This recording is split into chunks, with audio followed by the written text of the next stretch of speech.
শ্বাসরুদ্ধকর লড়াই এক রোমাঞ্চকর সন্ধ্যায় দুবাই আন্তর্জাতিক ক্রিকেট স্টেডিয়ামে এশিয়া কাপের সুপার ফোরের প্রথম ম্যাচে শ্রীলঙ্কাকে হারিয়ে জয় ছিনিয়ে নিয়েছে বাংলাদেশ।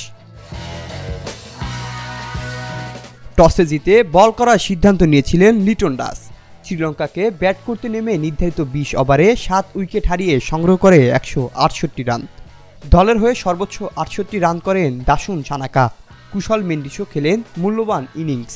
তবে বাংলাদেশের বোলারদের মধ্যে মুস্তাফিজুর রহমান দারুণ নিয়ন্ত্রণে বোলিংয়ের তুলে নেন ৩টি গুরুত্বপূর্ণ উইকেট।